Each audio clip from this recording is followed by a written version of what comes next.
আকাশবাণী কলকাতা স্থানীয় সংবাদ পড়ছি সুদীপ বসু। প্রথমে বিশেষ বিশেষ খবর। তরুণী স্বপ্ন প্রকল্পে ট্যাবের টাকা নিয়ে জালিয়াতির প্রেক্ষিতে রাজ্য সরকার সবকটি সামাজিক সুরক্ষা প্রকল্পে উপভোক্তাদের ব্যাংক অ্যাকাউন্ট যাচাই করবে। ট্যাব জালিয়াতিতে এখনো পর্যন্ত ১৩ জনকে গ্রেপ্তার করেছে পুলিশ। রুজু হয়েছে ১২০টি মামলা। আদিবাসী সমাজের উন্নয়ন প্রকল্পগুলির অগ্রগতি পর্যালোচনায় আগামী সোমবার বৈঠকে বসছে রাজ্য সরকার। কসবা তৃণমূল কংগ্রেস কাউন্সিলর সুশান্ত ঘোষকে খুনের চেষ্টার অভিযোগে মূল ষড়যন্ত্রকারী মোহাম্মদ ইকবালকে পাকড়াও করেছে পুলিশ। ধৃত দুজনের ২৯ নভেম্বর পর্যন্ত পুলিশ হেফাজত। উত্তর ব্যারাকপুর পুরসভার উপপুর প্রধান সত্যজিৎ ব্যানার্জির ঝুলন্ত দেহ আজ ভাড়া বাড়ি থেকে উদ্ধার হওয়ার ঘটনায় চাঞ্চল্য ছড়িয়েছে। গঙ্গাসাগরে ভয়াবহ ভাঙন রুখতে আইআইটি মাদ্রাজ এবং নেদারল্যান্ডসের প্রযুক্তিগত সহায়তা নেবে রাজ্য সরকার। রঞ্জি ট্রফির ম্যাচে ইন্দোরে বাংলা আজ ১১ রানে মধ্যপ্রদেশকে হারিয়ে দিয়েছে। আসছি বিস্তারিত সংবাদে। রাজ্যে তরুণীর স্বপ্ন প্রকল্পে ট্যাবের টাকা নিয়ে জালিয়াতির প্রেক্ষিতে রাজ্য সরকার সমস্ত সামাজিক সুরক্ষার প্রকল্পে উপভোক্তাদের ব্যাংক অ্যাকাউন্ট যাচাইয়ের সিদ্ধান্ত নিয়েছে। টাকা পাঠানোর আগে উপভোক্তার সমস্ত তথ্য যাচাই করা হবে। কন্যাশ্রী, রূপশ্রী, জয় জোহার সহ সবকটি সামাজিক সুরক্ষা প্রকল্পগুলির ক্ষেত্রেই এই সিদ্ধান্ত কার্যকর হবে। অর্থ দপ্তর ও ব্যাংকের আধিকারিকরা ব্যাংকের তথ্য যাচাই করবেন বলে নবান্নের তরফে জানানো হয়েছে। তারপরেই ট্রেজারির মাধ্যমে টাকা পাঠানো হবে। আগামী শুক্রবার মুখ্য সচিব মনোজ পান্থ নবান্নে ব্যাংক আধিকারিকদের সঙ্গে বৈঠকে বসছেন। সেখানে এই বিষয়গুলি নিয়ে বিস্তারিত আলোচনা হবে বলে জানা গেছে। এদিকে রাজ্যে তরুণের স্বপ্ন প্রকল্পে ট্যাব বিতরণে জালিয়াতির ঘটনায় এখনও পর্যন্ত ১২০টি মামলা রুজু হয়েছে। ১৩ জনকে গ্রেপ্তার করেছে পুলিশ। মোট ১,৯১১ জন প্রতারিত হয়েছেন বলে রাজ্য পুলিশের সিআইডি জানিয়েছে। এই ঘটনায় আজ আরও একজনকে গ্রেপ্তার করেছে মালদা সাইবার ক্রাইম থানার পুলিশ। বৈষ্ণবনগরের ৩০০ বিঘি এলাকার বাসিন্দা বছর ৪০-এর সেরাজুল মিয়ার অ্যাকাউন্টে গাজলের একটি স্কুলের পড়ুয়ার ট্যাবের টাকা ঢুকেছিল বলে খবর। এরপর সেই টাকা তুলেও নেওয়া হয়। ট্যাবের টাকা লোপাট করতে সে নিজের অ্যাকাউন্ট ভাড়া দিয়েছিল বলে তদন্তকারীদের প্রাথমিক অনুমান। আদিবাসী সমাজের উন্নয়নকল্পের প্রকল্পগুলি সঠিকভাবে চলছে কিনা তা পর্যালোচনায় মুখ্যমন্ত্রী মমতা ব্যানার্জি বৈঠক ডেকেছেন। আগামী সোমবার নবান্ন সভাঘরে বিকেল 4:30টায় আদিবাসী উপদেষ্টা কমিটির সঙ্গে এই বৈঠক হওয়ার কথা।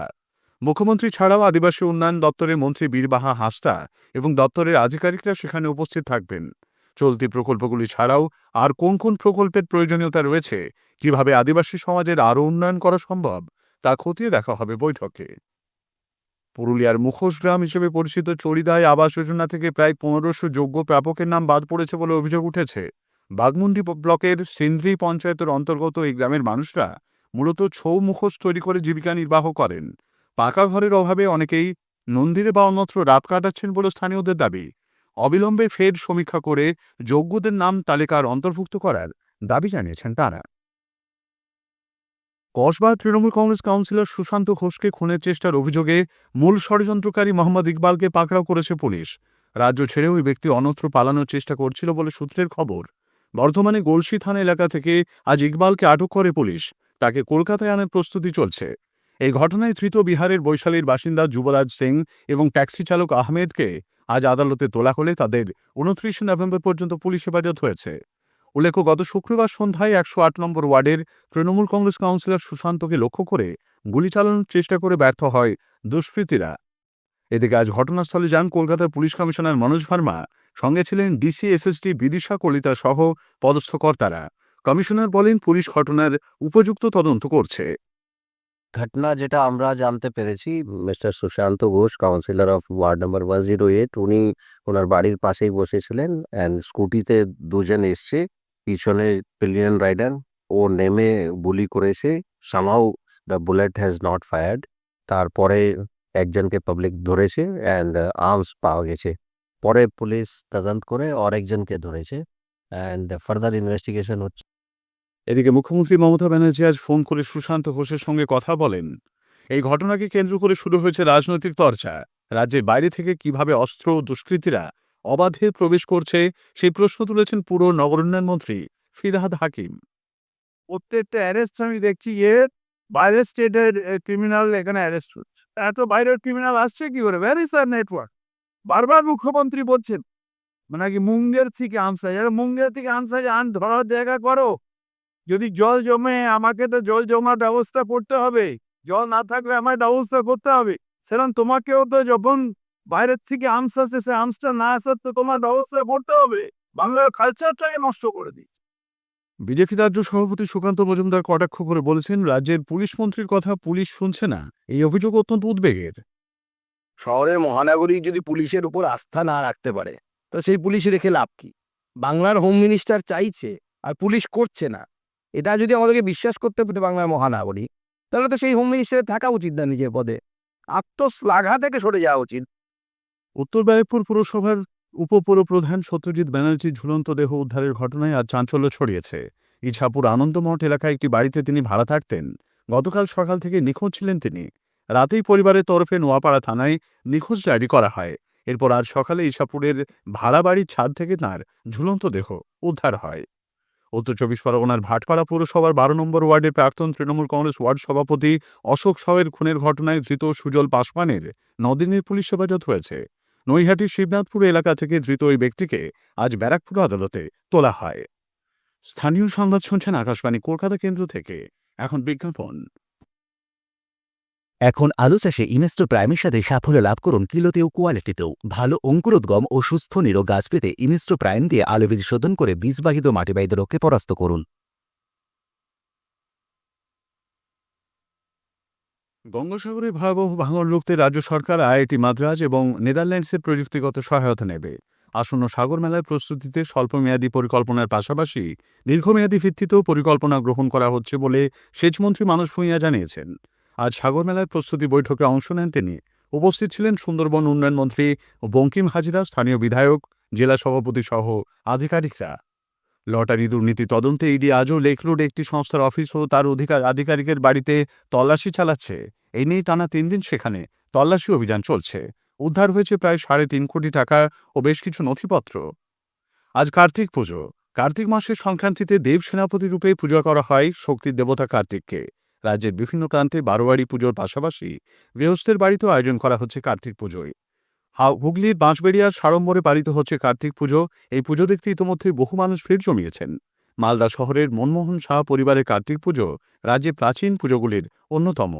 বাঁকুড়ার সোনামুখীর কার্তিক পুজো অত্যন্ত বিখ্যাত। একটি প্রতিবেদন। বাঁকুড়া জেলার অন্যতম পৌর শহর সোনামুখী। কালী কার্তিকের শহর নামে পরিচিত সোনামুখী পৌর শহর মাতোয়ারা কার্তিক পুজো ঘিরে। ছোট বড় মিলে শতাধিক পুজো ঘিরে কড়া নিরাপত্তা প্রাচীন এই পৌর শহরে। আলোকমালায় সেজেছে সারা শহর। হাজার হাজার মানুষের ঢল নেমেছে শহরে। শহর জুড়ে শান্তি শৃঙ্খলা বজায় রাখতে তৎপর প্রশাসন, চলছে পুলিশি টহল। অপরদিকে বাঁকুড়া জেলা জুড়ে মহা জাঁকজমকে রাসযাত্রা উদযাপিত হচ্ছে। প্রধান উৎসবটি হয় বিষ্ণুপুরের মল্লভূমির মদনমোহনের রাসযাত্রা। বিষ্ণুপুরের রাসমঞ্চকে আলোয় আলোকিত করা হয়। জেলার সদর শহরে ব্যাপারীহাটেও রাস উৎসব অনুষ্ঠিত হচ্ছে। এছাড়াও রাস উৎসবে জমে উঠেছে পুরন্দরপুর, অর্ধগ্রাম, মালিয়ারা, সাবরাকোন, পাঁচমুড়ার মহামিলন মন্দির, গোকুলনগর, মদনমোহনপুর, কতুলপুর, তালঝিটকা, গোসাইপুর, বাঁশি, রামচন্দ্রপুর সহ একাধিক জায়গায়। রাস উৎসবকে কেন্দ্র করে পদাবলী, কীর্তন, যাত্রাপালার আয়োজন করা হয়েছে বিভিন্ন স্থানে। বাঁকুড়া থেকে দেবাশিস মৌলিক, আকাশবাণী সংবাদ। নদিয়ায় রাস উৎসবের আজ দ্বিতীয় দিন। শান্তিপুরের বিভিন্ন বারোয়ারি সহ গোস্বামী বাড়িগুলিতে চলেছে বিশেষ পুজোপাঠ। অন্যদিকে নবদ্বীপে আজ রাসের আড়ং। কোচবিহারের মদনমোহন দেবের 135তম রাসযাত্রা উপলক্ষে আজ শুরু হয়েছে রাসমেলা। চলবে 15 দিন। রাজ্য পাবলিক সার্ভিস কমিশনের পরীক্ষার্থীদের জন্য রেল, হাওড়া ও ব্যান্ডেলের মধ্যে বেশ কয়েকটি বিশেষ ট্রেন চালানোর কথা ঘোষণা করেছে। যাত্রাপথে সবকটি স্টেশনেই ট্রেনগুলি দাঁড়াবে। হাওড়া বর্ধমান শাখাতেও বেশ কয়েকটি ট্রেন চালানো হচ্ছে। এদিকে আগামীকাল কলকাতা মেট্রো কবি সুভাষ দক্ষিণেশ্বর রুটে 130টি জায়গায় 138টি মেট্রো চালাবে। রক্ষণাবেক্ষণ ও স্বাস্থ্য পরীক্ষার কাজের জন্য আজ রাত 11:30 থেকে আগামীকাল ভোর 4:30 পর্যন্ত হাওড়া ব্রিজ বা রবীন্দ্র সেতু সম্পূর্ণ বন্ধ থাকবে। এই 5 ঘন্টা সেতু দুদিকে কোনো রকম যান চলাচল করবে না। রাজ্যে আগামী কয়েকদিনে আবহাওয়া প্রধানত শুষ্ক থাকলেও তাপমাত্রার পারদ কিছুটা কমার পূর্বাভাস দিয়েছে আলিপুর আবহাওয়া দপ্তর। আবহবিদ সৌরীশ বন্দ্যোপাধ্যায় জানিয়েছেন, পশ্চিমের জেলাগুলিতে একটু বেশি শীত অনুভূত হওয়ার সম্ভাবনা। ইন্দোরে রঞ্জি ট্রফির ম্যাচে বাংলা 11 রানে মধ্যপ্রদেশকে হারিয়ে দিয়েছে। জয়ের জন্য 338 রানে লক্ষ্য নিয়ে খেলতে নেমে আজ চতুর্থ তথা শেষ দিনে মধ্যপ্রদেশ দ্বিতীয় ইনিংস 326 রানে শেষ হয়। শাহবাজ আহমেদ 4টি, মোহাম্মদ সামি 3টি উইকেট নিয়েছেন। কল্যাণী স্টেডিয়ামে জাতীয় ফুটবল সন্তোষ ট্রফির যোগ্যতা অর্জন পর্বের ম্যাচে বাংলা 4-0 গোলে ঝাড়খণ্ডকে হারিয়ে দিয়েছে। শেষ করার আগে স্থানীয় সংবাদের বিশেষ কিছু অংশ আরও একবার। তরুণের স্বপ্ন প্রকল্পে ট্যাবের টাকা নিয়ে জালিয়াতি প্রেক্ষিতে রাজ্য সরকার সবকটি সামাজিক সুরক্ষা প্রকল্পে উপভোক্তাদের ব্যাংক অ্যাকাউন্ট যাচাই করবে। আদিবাসী সমাজের উন্নয়ন প্রকল্পগুলির অগ্রগতি পর্যালোচনায় আগামী সোমবার বৈঠকে বসছে রাজ্য সরকার। স্থানীয় সংবাদ শেষ হলো।